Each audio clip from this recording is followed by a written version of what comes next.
Fala galera, beleza? Eu sou o Johnny, esse aqui é mais um Pouco Quadrinhos. Seja bem-vindo aqui ao nosso canal e se você não é inscrito ainda, se inscreva, tá? Vai lá, se inscreve e tal, deixa o seu joinha aí também se você gostar desse vídeo. E muito importante, deixa os seus comentários, que esse vídeo aqui eu acho que vai dar bastante espaço pra gente discutir uma coisa que tá tirando o sono de quem compra quadrinhos aí no Brasil, ok? Bom, qual que é o lance? Está tendo um projeto de lei aí que deve mudar a forma que a gente compra quadrinhos e livros aqui no Brasil. Vai ter um preço único se esse projeto passar, onde as editoras vão poder cobrar, as editoras não, na verdade, as livrarias, as Mega Store, né, vão poder dar um desconto de no máximo 10% do preço de capa no livro durante um ano. E isso muda toda a dinâmica que a gente tem hoje no mercado brasileiro, ok? Então a intenção desse vídeo aqui é a gente discutir sobre essa situação e se ela é uma coisa que vem para o bem ou para o mal aqui no Brasil, beleza? Então vamos lá, todo mundo junto, vamos discutir.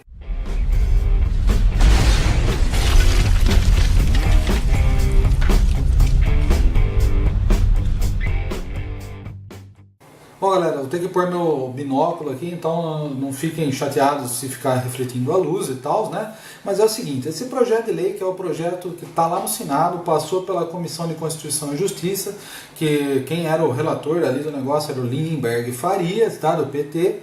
Essa proposta, né, esse projeto de lei, que é o número 49 de 2015, tem como atribuição precificar, então, no máximo 10% de desconto, todas as livrarias, independente de físico ou virtual, num percentual de desconto que vai poder ser dado num livro ou uma revista, né, um lançamento que a gente vai ter acesso, tá? Isso daí, na verdade, impacta muito a nossa vida como consumidor. Hoje, na verdade, as livrarias, a Amazon principalmente, ela pratica descontos gigantes e, cara, a gente, no meu ver, só tem a perder como consumidor nessa situação, ok? Mas vamos falar mais sobre os porquês da situação, ok? Então é o seguinte, qual é o motivo dessa lei está aparecendo, esse projeto de lei está aqui em voga no Brasil? Ele já vem correndo faz um bom tempo e agora o objetivo principal dele é proteger, de certa forma, as livrarias físicas e mesmo outras menores do poderio dessas gigantes, essas mega store que vêm aqui compram milhões e milhões de livros, se é que existe uma tiragem de milhões de livros, mas compram muito livro e conseguem pôr o preço lá embaixo. E a concorrência fica muito forte para essas empresas menores trabalharem, ok? Você pensa que essa concorrência, na verdade, muito grande, muito forte, acaba prejudicando a tal ponto essas livrarias menores que muitas acabam fechando, ou podem acabar fechando no decorrer do percurso aí. Mas eu lhe digo o seguinte, cara, eu vou passar para vocês alguns dados, algumas informações que na verdade é mais para a gente ter subsídio para discutir o problema mais adiante, ok? Então vamos lá. Esse projeto de lei, lá vocês entrarem no site do Senado, eu vou pegar e vou deixar o link aí na descrição do vídeo, vocês vão ver que das pessoas que opinaram sobre essa matéria, 1.625 no momento, neste momento, são contra esse projeto de lei, apenas 115 são a favor, ok? Outro dado que é importante, eu vou aproveitar um gancho aqui de um camarada nosso, que é o Rafa Pinheiro, lá dos Vingadores das HQs, ele passou alguns dados referentes a... ele mora fora do país e tal, a realidade lá é outra em relação aos livros. O vídeo do Rafa é bem legal também, dá uma olhada lá, acho que vocês vão curtir, vale a pena dar uma fuçada. Mas eu vou passar para vocês alguns dados em relação ao Brasil e em relação à França, que no caso tem a lei do preço único dos livros, ok? Então, essa pesquisa foi feita pela OCDE, que é a Organização de Cooperação e Desenvolvimento Econômico, que é internacional, ali tem 34 países membros e tem sede em Paris, lá na França, ok? Bom, os dados são de 2012, não são tão recentes, mas dá pra gente ter uma noção do problema, ok? Então vamos lá. Em 2012, a população do Brasil era em torno de 196.500 pessoas. E tinha na França, nessa mesma época, 63.500 pessoas. Por que eu estou falando do Brasil e França? Porque como o Rafa mora lá, ele já deu uma situação de lá, eu meio que quero complementar o que ele está falando, para vocês criarem alguma opinião. Tá? O vídeo do Rafa está aí nos cards, é só dar uma olhadinha lá. Bom, enfim, essa população do Brasil e essa população da França, o tamanho da França e o tamanho do Brasil são totalmente diferentes. Quem compra livros, quem consome esse tipo de material, esse tipo de produto, na verdade são pessoas que têm um nível de escolaridade um pouquinho maior do que a gente tem aqui no Brasil, ok? Então, só para vocês terem uma noção desse índice, eu vou fundamentar o meu argumento depois. No Brasil, esse índice que foi calculado lá pela OCDE, até a metodologia, lá não vou entrar em detalhes para não estender demais, tá? Mas é de 1,9 lá no ano de 2012, o Brasil. A metodologia, que foi a mesma que calculou em todos os países, na França também em 2012 era 5,9. Tá? A França está numa posição ali meio de tabela, de meio para o fim da tabela. O Brasil é o penúltimo colocado nessa pesquisa. E só para vocês terem uma noção um pouquinho mais além, tá? A Finlândia, que é a primeirona do ranking lá, a população tem um índice lá de escolarização, né, de escolaridade de 9,3. Então, olha o tamanho do abismo que separa essas realidades. A Finlândia é um país micro, né, muito pequenininho. A França tem, em termos de população, tá, 4 Franças para entregar um Brasil, mais ou menos, né, 3,5 na verdade. Então, se você comparar os dois ali, o nível de escolarização de um e do outro, que é o que meio que interessa ali, né, é bem complicado, ok? Bom, agora vamos falar do seguinte. Esses dois países, que são bem diferentes entre si, têm um nível de escolaridade muito diferente as rendas. Eles têm, que é o Brasil, não tem a lei de preço único ainda, e o outro é a França, que tem.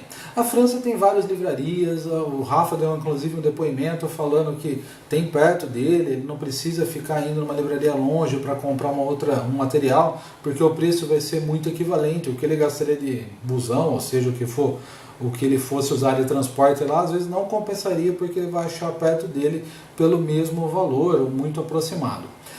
No nosso caso aqui, a gente tem um país de dimensões continentais, principalmente quem está nas regiões norte, ali nordeste, ele não tem acesso tão fácil quanto a gente tem aqui. A minha cidade, para vocês terem uma ideia, tem em torno de 140 mil habitantes. E aqui nós temos uma livraria e ali tem muito pouco material. Quadrinhos é inexistente. Tá? Não existe quadrinhos, é um ou outro negocinho que você acha, o resto não tem. Aqui, esses livros que são lançamentos, aqui eles são vendidos pelo preço de capa. Eu consigo esses livros, esses materiais na Amazon, na FENAC ou na Saraiva, alguma livraria virtual, com um desconto muito maior. Ou seja, a estrutura que eu tenho aqui acesso para comprar um livro, além de ter a espera, que eu vou conseguir muito mais rápido nessas livrarias virtuais, eu tenho que pegar e pagar um preço maior. Aí você fala assim, não, mas se você não comprar ali, você não está prestigiando o comerciante local. Correto, não estou prestigiando o comerciante local que está dando emprego aqui na minha cidade. Mas, por outro lado, estão sendo gerados empregos que estão num outro local, que é num centro de distribuição, ou numa loja, num outro lugar, ou qualquer outro sentido. Tem ali o transporte dos livros, então você só está mudando a cadeia produtiva de um lugar para o outro. Os empregos ainda existem, só estão em outro lugar.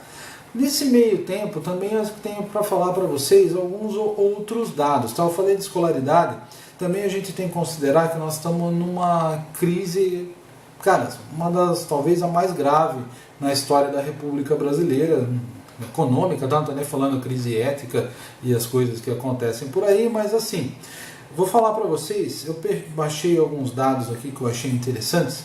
Bom, o segundo dado que eu queria passar para vocês é da pesquisa que foi feita, encomendada, na verdade, pelo Instituto ProLivro, que foi feito comparando dados de 2011 com 2015. Nesse período aí, a gente aumentou o campo de leitores, né, o volume de leitores no Brasil, a quantidade de leitores no Brasil, em 6%, segundo a pesquisa. Só que ela considera nessa pesquisa que são leitores, vou até ler para vocês, que leitores são pessoas, tá? E isso é meio assim, que foram considerados leitores pessoas que leram pelo menos um livro inteiro ou em partes nos 3 meses anteriores do período da coleta de dados, tá? Da pesquisa, que foram entre novembro e dezembro de 2015. Ou seja, se você leu um pouquinho, já vale como ser um considerado leitor.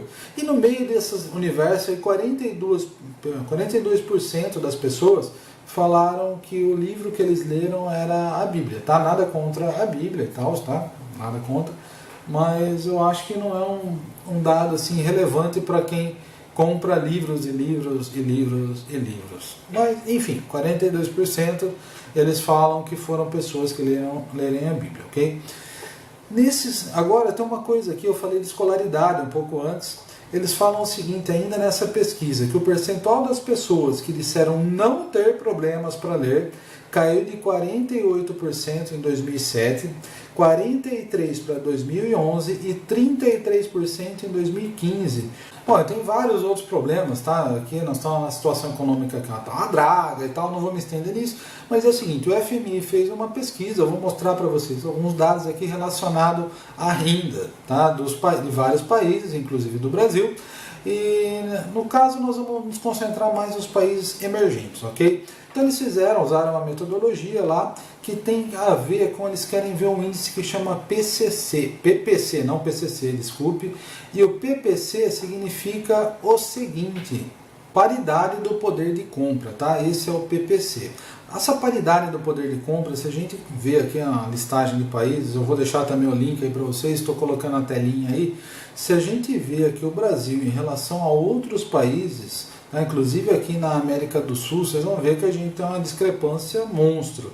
E esses dados aqui são em referente de 2008 a 2015. Você imagina na situação que nós estamos agora com esses milhões e milhões de desempregados, tá? Que é a massa que compraria livros.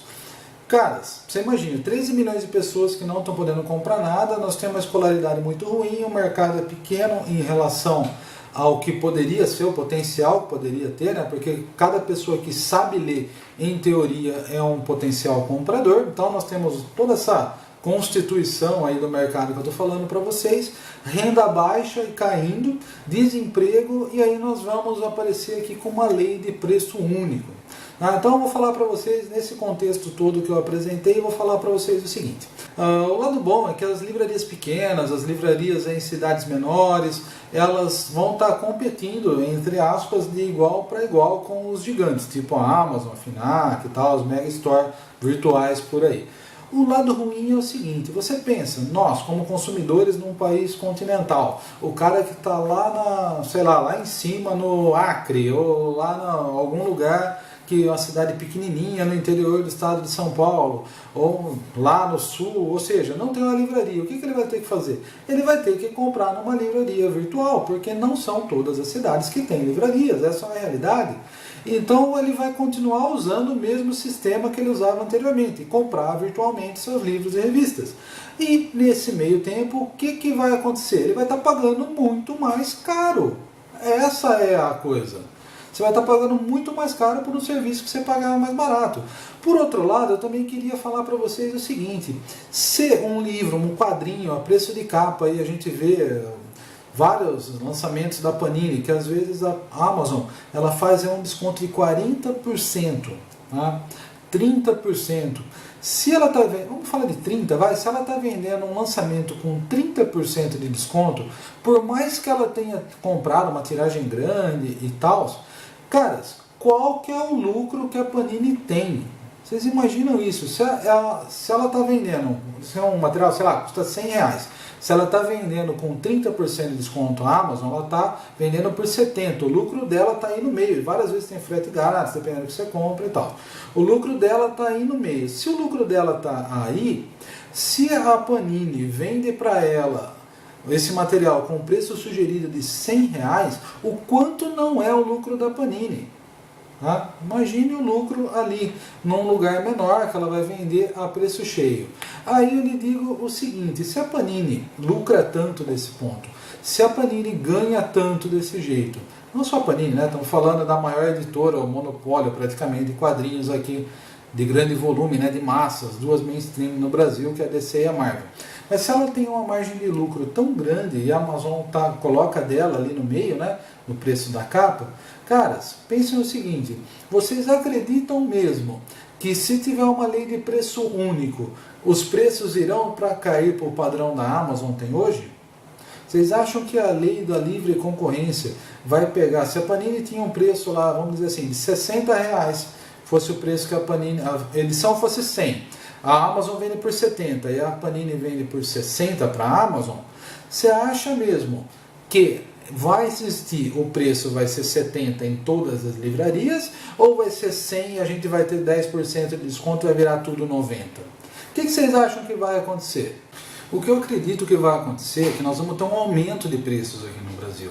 Nós vamos ter menor variedade de produtos. As editoras só vão apostar naquilo que elas têm certeza que vendem de forma rápida, para também não ficar com um monte de coisas encalhadas em estoque, ter o custo de produção e o material ficar lá encalhado. Então, eu acredito que logo, se essa lei for realmente aprovada, nós vamos ter uma diminuição da quantidade de lançamentos e vamos ter um mercado muito menos competitivo, tá?